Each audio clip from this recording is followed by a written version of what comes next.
Aniana ang mga dagkong balita karong adlaw sa One Mindanao. Driver nga naka-hit and run ug unom ka mga sakyanan sa Valencia City, Bukidnon na absan sa otoridad sa Lantapan, Bukidnon. 8 ka mga kabalayan nagguba human gikuso-kuso ug ipo-ipo sa panglima sugala tawi-tawi. 4 patay human nagsungag ang duha ka sakyanan sa Isulan, Sultan Kudarat. Mga election paraphernalia nga nakit-ang gipang diskarga sa usa ka balay sa Buhangin, Davao City ang walay irregularidad matud sa COMELEC.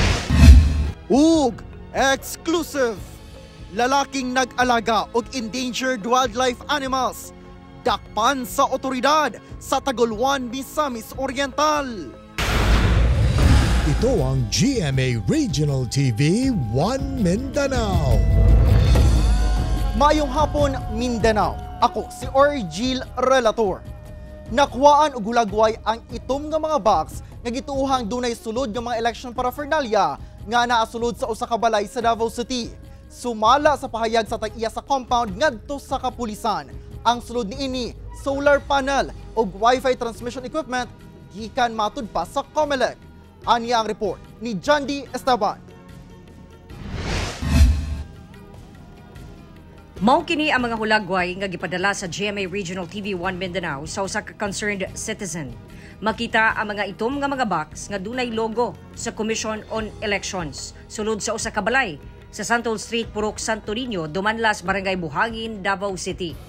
Gituuhang mga election paraphernalia kini apan nahibulong siya kung nganong sa usa ka pribadong propiedad kini gipamutang. Giadtuan sa news team ang lugar. Tuod man dunay box nga gitabunan og trapal. Wala na miatubang kanamo ang tag-iya sa balay. Sumala sa usa ka residente, nakita nila nga gidiskarga ang mga box niadtong Sabado sa gabii, March 29, ug natapos kadlaw na sa Domingo, March 30. Gidiskarga ang mga gamit ay katong mga box na itong is na siya seal gyapon. Pero ordinary tao lang gyud ang nag-grab. Wala siya mga convoy, wala mga police. Murag sobra sa 10-wheeler nga wingban. Naabtan ako isa na lang kay nag-discard sila sa isa. So balit duha ka wingban. Duha daw to. Sumala sa Davao City Police Office, na-blatter na kini niadtong April 4 sa hapon. Base sa pahayag sa tag-iya sa compound ngadto sa pulis, ang sulod daw niini mga solar panel o Wi-Fi transmission equipment gikan COMELEC Manila nga nakatakdang iapod-apod sa mga barangay sa Davao Region. Sigon sa paryente sa iyahang daughter-in-law nga maoy nadaog daw sa bidding aron magsilbing storage provider, nag-request daw sila og assistance apan wala na nasulti kung kagkinsa o asa nag-request og assistance aron temporaryong i-store ang mga ekipo sa ilahang compound. Pero giberipika pa kini sa kapulisan. Sumala sa Barangay Kagawad nga among naistorya, wala matud pay nakig-coordinate sa barangay kalabot niini. Wala sab daw mapakita nga dokumento ang tag-iya. Naalarma siya kay sa iyang pagkahibalo sa usa ka designated warehouse o storage facility kini dapat ibutang og bantay sarado sa otoridad. Istorya namo through video call ang isa sa mga umagad sa tag-iya nga kana daw nga election paraphernalia gikan daw na sa A1 Logistics, gikan pa daw na sa Manila, sa Laguna, kuan niya by tracking. Naibulong jud mi kay kami mismo sa barangay wala jud mi nahibaloan na even the PNP dapat ang pag-storage ni ana dapat do na ba nay mga gikan sa COMELEC, do na ba ang security ana arma na jud mi. Gilayon nila kining gipabantayan sa mga barangay tanod. Doon na nasay nagbantay nga mga pulis sa lugar. Sa gipagulang official statement sa COMELEC Central Office, ilang gikumpirma nga mga COMELEC paraphernalia gyud ang mga nakuhaan og hulagway sulod sa usa ka balay sa nasampit nga lugar. Sumala pa nga dili daw ni mga makina kundi mga Starlink equipment ug mga solar panel nga gamiton sa pagtransmit sa election returns ug certificates of canvass ug dili matud pa kini makaapekto sa pag-ihap o pagbasa sa balota. Sa maong pahayag, giangkon sa I1 Resources Joint Venture o I1 JV with Ardent Networks Incorporated, nga maoy official service provider sa COMELEC nga ang maong balay temporary staging hub diin temporaryong ibutang ang mga gamit una ang pinal nga delivery niini sa mga opisina sa mga election officer sa nagkaraiyang lugar sa rehiyon. Pagka April 15, 2025 daw, ikabit na kini sa mga voting o canvassing center sa Davao Region. Busa, wala matud pa sila'y nakita nga irregularidad sa pagbutang sa mga election paraphernalia sa mong balay. Hinuon, gimando sa COMELEC sa I-1JV nga i-relocate ang mga ekipo sa mga designated election offices, ilawom sa supervision sa COMELEC personnel ug Philippine National Police. Kauban si Bebot Cajes sa kamera. Jandy Esteban, 1 Mindanao. Sumala ni Davao City Mayor Sebastian Baste Duterte, kinahanglan matud pa ma-justify sa COMELEC kung anong dunay mga election paraphernalia sulod sa usa ka balay sa Davao City. Gi-question usab kini sa PDP laban, pero ang COMELEC miingon nga wala sila nakitang irregularidad niini. Atong ibalik si Jandy Esteban alang sa dugang detalye. Sa interview sa GMA Regional TV 1 Mindanao, kang Davao City Mayor Sebastian Baste Duterte, kinahanglan matud pa tubagon sa COMELEC kung nganong anaa sulod sa usa ka balay sa Santol Street, Purok Santo Niño, Davao City, ang pipila ka mga election paraphernalia nga nadiskubrihan ni adtong April 4. They have to justify. They have to kailangan nila mapakita kung bakit nila ginawa yun. Yun ang mahalaga. So, what could be their purpose kung bakit nila ginawa yun. Kailangan yung sagot nila is should be acceptable to the public, to those who are asking. Domingo sa kadlawon gipanghakot ang mga itom nga box o gikarga sa wing van o gidala sa COMELEC Davao del Norte nga gieskortan sa PNP. Pero sumala sa PDP laban, questionable ang storage sa maong mga election device. Bakit hindi doon sa COMELEC designated area? Because if it is a government property, supposedly even the warehousing aspect is covered. The fact that it is found in a private property and not even properly furnished with security walls, raises doubt. Kinahanglan matud pa nga ang kunon sa COMELEC nga ubos sa standard ang gihimong storage sa maong paraphernalia. Nang hinaot sab ang PDP laban nga maaksyonan ang ilang petisyon sa Korte Suprema nga mubalik sa mano-mano ang pag-ihap sa boto. Under the law, Section 31 of Republic Act 9369, dapat manual counting yung gagawin. Nasa batas yan. Even if you will read Section 210 of the Omnibus Election Code in relation with Section 12 of Republic Act 6646, dapat manual counting. Yung transmission, electronic. Wala tayong problema, consolidation of votes. Wala pa'y tubag ang COMELEC niini, apan una nang giingon ni COMELEC Chair Attorney George Garcia nga gikonsulta na nila ang House of Representatives ug Senate Electoral Reform Committee apan way misupak batok internet voting ug andam matud pa sila nga depensahan kini sa Korte Suprema.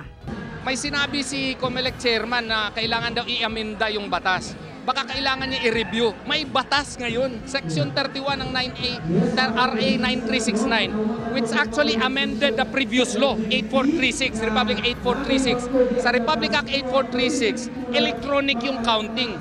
Inamend yan ng present law. Kauban, si Bebot Cajes sa kamera, Jandy Esteban, 1 Mindanao.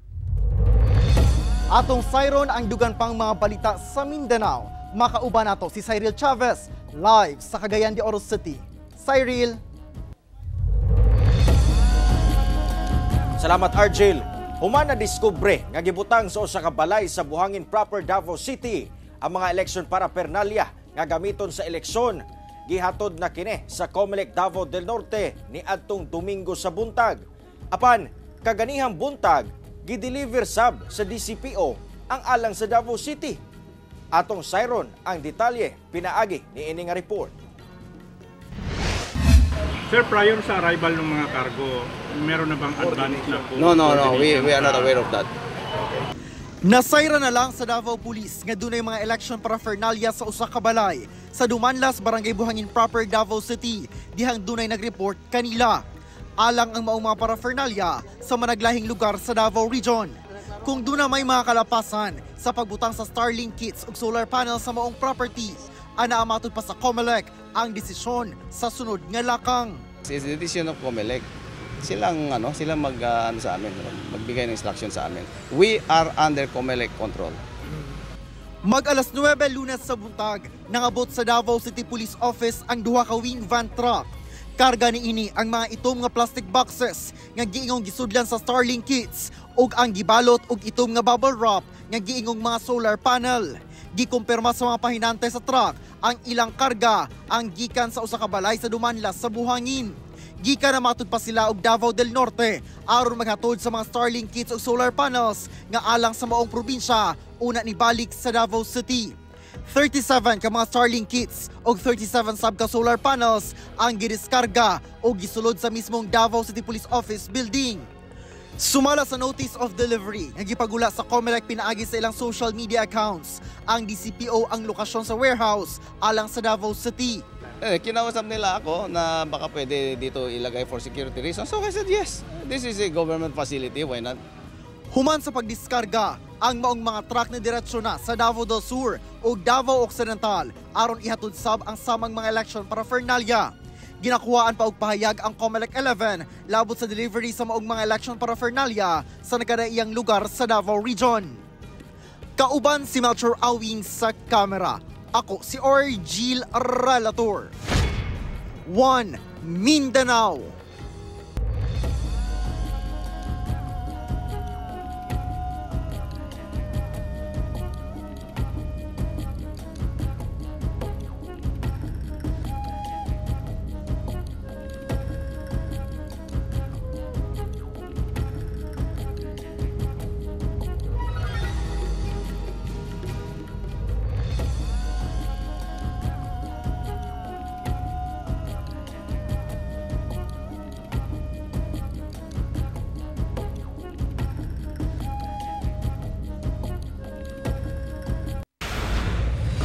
Ito ang GMA Regional TV 1 Mindanao.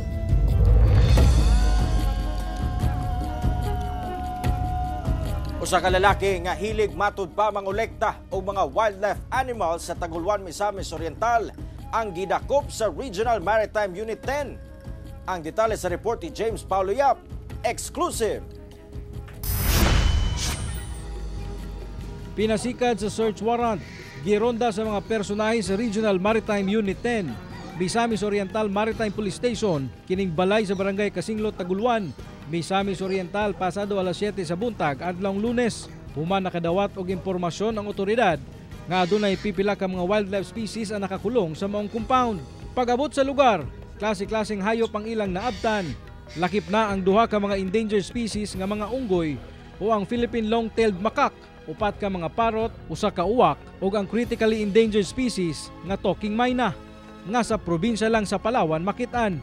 Ug sa dihang nakita nila nga naay illegal wildlife didto, gipa-verify dayon namo sa Senro Initaw kung nakarehistro ba kini. Og matud pa sa Senro Initaw, wala kini makarehistro. Gisuwayan sa pagkuha sa GMA Regional TV 1 Mindanao ang kabahin sa maong dinakpan. Apan wala na kini miatubang pa sa kamera. Matud niya nga wala siya na maligya sa maong mga mananap og personal lamang kuno niya kini nga hilig. Gi-turn over na sa DENR 10 ang mga na-recover nga mga mananap. Kung naamang gud siya moagi siya sa dalan sir, makakita siya og mga naay na maligya nga mga wildlife or bisag unsa nga kuan sir, iyahang paliton kini og iyahang gabuhion kay maluoy daw ang suspect nato.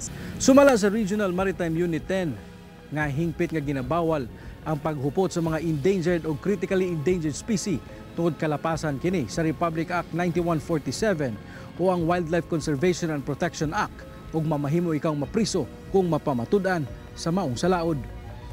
Kauban si Makoy Sempron, James Paulo Yap, 1 Mindanao. Ibalasa sa Armed Forces of the Philippines ang security escort ni Vice President Sara Duterte. Unsa kahay tumong niini? Atong sayron sa report ni John D. Esteban. Gilimod sa Armed Forces of the Philippines o AFP nga gibawi ang mga security escort ilawom sa Vice Presidential Security and Protection Group o VP-SPG ni Vice President Inday Sara Duterte. Kinihuman nga nagkatag ang maong impormasyon online. Base sa gipagulang statement sa AFP, mihimo lang matud pa sila og rigodon sa VP-SPG o nagpatuman ra daw sila og reorganization. Kaniadto daw, ang mga Vice President ginasecure sa Security and Protection Battalion ilawom sa AFP General Headquarters and Headquarters Support Command nga walay Military Security Group. Gipasabot sa AFP nga mas epektibo daw ni nga setup aron masiguro ang kaluwasan sa bise. Ang VP-SPG namugna niadtong June 2022 diin 433 kasundalo ang gi-assign alang sa seguridad ni VP Sara og 75 ang mga pulis. Apan niadtong November 2024 gipangtanggal ang mga pulis escort. Sa karon wala pay payag si VP Sara kalabot ni ini. Jandy Esteban, 1 Mindanao. Commission on Election gipadad-an og show cause order si Misamis Oriental Governor Peter Onabia human ang kontrobersyal nga joke ni ini sa mga babaeng nurse ug daw racial statement patok sa mga Muslim. Ang kontrobersyal nga nurse joke ni Misamis Oriental Governor Peter Onabia nga ang mga gwapang babae lang ang mamahimong maka-avail og nursing scholarship grant sa probinsya ang miani og negatibong reaksyon ilabi na sa pipila ka mga women's group. Nasundan pa kini dihang adunay gipresenta sa gobernador ato sa campaign sorties ni ini nga dunay title nga mga panghitabo sa BARM. Unod ni ini ang giingong kagubot sa BARM, buta nga gialmahan sa pipila ka mga Muslim advocate group. Sumala nila nga usa ka racial discrimination ang pamahayag sa maong opisyal. Tungod ni ini, nagpagula og show cause order ang Commission on Elections Task Force on Safeguarding Against Fear and Exclusion in Elections kung Task Force Safe Batukang Onabia. Sumala sa COMELEC, posibleng nalapas ni ini ang COMELEC Resolution 116 o ang Anti-Discrimination and Fair Campaigning Guidelines. Gihatagan kini sa COMELEC og 3 ka adlaw aron makasumite sa iyang tubag. Sa karon, wala pay komento ang kampo ni Governor Peter Onabia. Upat ang patay, laki pang 8 anyos nga batang babae, human nagbangga ang duha ka sakyanan sa Isulan, Sultan Kudarat. Ang detalye sa report ni Efren Mamak.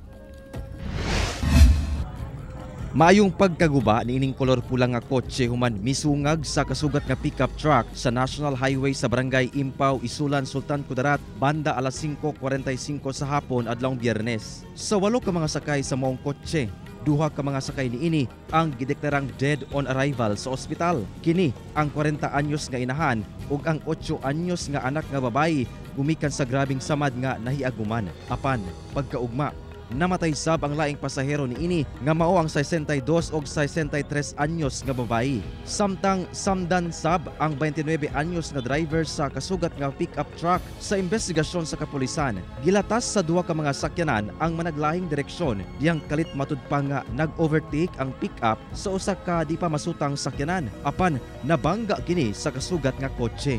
Kasalubong po yung dalawang sasakyan, nagkasalpukan. Mag-atubang og kasong reckless imprudence resulting to homicide ang driver sa mong pick-up nga nakaroon sa kustodiya sa kapulisan.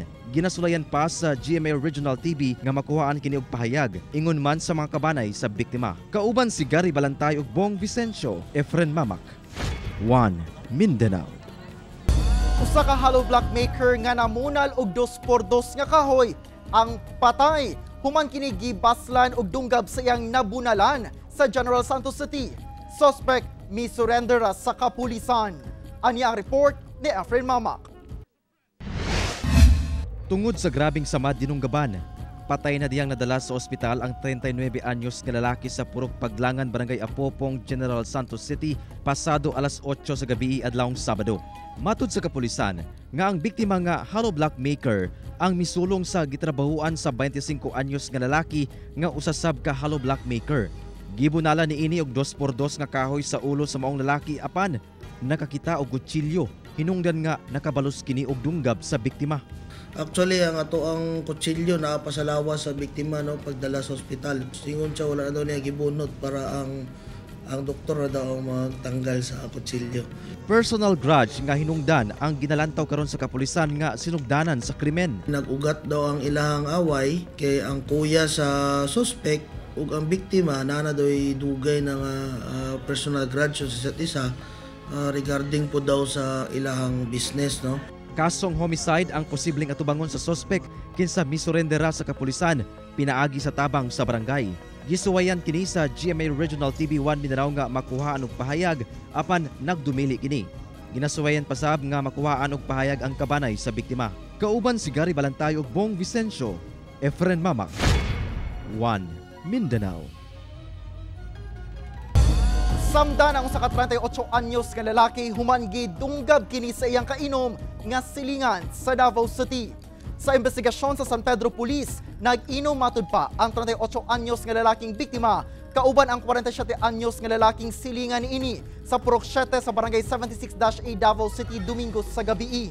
Nagkainitay matud pa sa istorya ang duha dihang nangahubog nga nisangko sa pagpanunggab sa suspect gamit ang kutsilyo punting sa dughan ug tiyan sa biktima. Parayong ginatambalan sa ospital ang biktima. Hinuon ana na siya sa luwas nga kahimtang. Nadakpan sab sa mga nagpakabanang katawhan ang suspect o giendorso sa kapulisan. Ginasuta pa kung desididong mupasaka og kaso ang biktima batok sa siling ang suspect.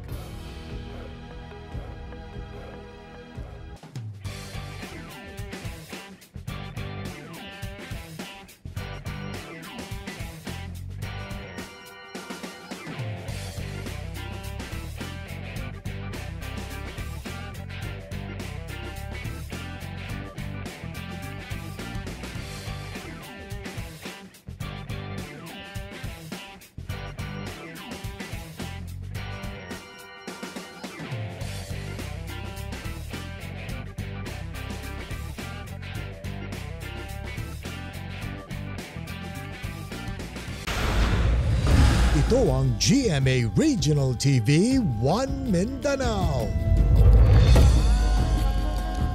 Nangaguba ang 8 ka mga kabalayan human gikuso-kuso sa Ipo-Ipo kon water spout sa Panglima Sugala, Tawi-Tawi. Ang detalye sa report ni Efren Mamak. Sa video nga kuha sa usa ka netizen, makita kining usa ka water spout o ipo-ipo nga naporma sa kadagatan sa Panglima Sugala, Tawi-Tawi pasado alas 3 sa hapon adlawng Biyernes. Ang maong ipo-ipo ang mipadulong sa mga kabalayan nga anaa daplin sa baybay sa sitio Buna-Bunaan, Barangay Luok, Buntal sa maong lungsod. Gani, miabot matud pa sa 8 ka mga stilt house ang nangaguba kung asa upat niini ang totally damaged. Yung ipo-ipo po, bigla po siyang sa dagat muna siya, sir, tapos nagpunta siya sa mga kabahayan, tapos may report po ng parasocial ko, bale 8 household po, pero yung 4, yung grabe talaga, na-wash out talaga siya. Hinuon, walay naangol atol sa hitabo. Sanglit una pa man mi kuso-kuso ang maong ipo-ipo, nakagawas na ang mga residente sa ilang panimalay. Ang 8 ka mga apektadong pamilya, gilayon nang gitagad sa LGU pinaagi sa paghatag og hinabang. Matud sa Pag-asa, ang maong water spout namugna gumikan sa nasinating pagdaot sa panahon sa probinsya. Kauban si Gary Balantay ug Bong Vicencio, Efren Mamak, 1 Mindanao. Gilusad sa Davao City ang Green Rice Action alang kang former President Rodrigo Roa Duterte. Aniya ang report ni John D. Esteban. Gilusad ang Green Rice Action adlawng Domingo, April 6 atol sa usa ka programa sa Rizal Park sa Davao City. Dinhi nagtapok ang mga taga-suporta ni former President Rodrigo Duterte. Ipahigayon kini kada Domingo hangtod matud pamabalik ang kanhi Pangulo sa Pilipinas. Kinsa giaresto niadto March 11 ug gidala sa The Hague, Netherlands sa reklamong crimes against humanity. Gitambungan kini sa anak sa kanhi Pangulo nga si Davao City Mayor Sebastian Baste Duterte. Ang importante karon nga ipakita kanato nga dita og wa ta mosugot sa gihimo sa iya. Panahon man gyud sa eleksyon karon. Pero dili eleksyon lang ito ang kinasturyahan diri kundi ang kaugmaon gyud sa Pilipinas. Kay kanilang gibuhat nila kang Rodrigo Duterte gusto nila walaon diri sa Pilipinas aron malimtan. Siguro mo rin ang tanaw nga mahimo nila. Pero kay bawman ta nga mas tikusog lang ang atong pagtuo, ugod na pagtuo sa mga plataporma ni Rudy Duterte. Sa maong event, imbitado o may istorya sa entablado ang pipila ka mga kandidato pagkasenador sa PDP laban nga sila Sagip Party List Representative Rodante Marcoleta, Attorney Jimmy Bondok, Dr. Richard Mata o Attorney Israelito Torion nga representante ni Pastor Apollo Kibuloy. Kauban si Bebot Cajes sa kamera, Jandy Esteban. 1 Mindanao. 2.5 billion pesos nga kantidad sa giingong smuggled nga sigarilyo naharang sa checkpoint sa Davao City. Driver sa gikargahang truck, arestado, human walay na presentang dokumento. Naharang ang prime mover truck nga dunay container van sa gimontar nga police checkpoint sa Libre Road, Barangay Bagugaliera, Davao City. Nadiskitaan matud pa sa pulis ang napulo ka rim sa sigarilyo sa taas sa dashboard sa wing van truck ug laing 40 rims sulod sa box nga naa sa driver's side. Dihang gi-inspeksyon ang container, 200 boxes sa gituwang imported nga sigarilyo ang nakita nga gibanabana ang mubalor sa 2.5 million pesos. Walay na presentang mga dokumento ang 47 anyos nga truck driver. Gikan matud pa ang maong mga sigarilyo sa Zamboanga City ug ibabaunta sa Davao City. Kalapasan sa the Tariff and Customs Code of the Philippines ang atubangong kaso sa truck driver nga walay pahayag. Maukadto ang mga ulahing balita sa Mindanao karong adlaw. Mamahimo ninyong makita pag-usab pinaagi sa pagbisita sa official website sa GMA Regional TV o bisitaha ang among official YouTube channel o i-click ang subscribe button para sa pinakaulahing balita. Daghang salamat sa mga kapuso sa Mindanao nga nagalantaw kanamo ug sa mga kapuso abroad. Padayon lang sa pagtutok sa mga lokal nga balita matag adlaw tungod sa GMA Regional TV, Local News Matters. Kami ang GMA Regional TV 1 Mindanao, tibuok puwersa para sa mas dakong misyon ug mas halapad nga pagserbisyo sa nasod.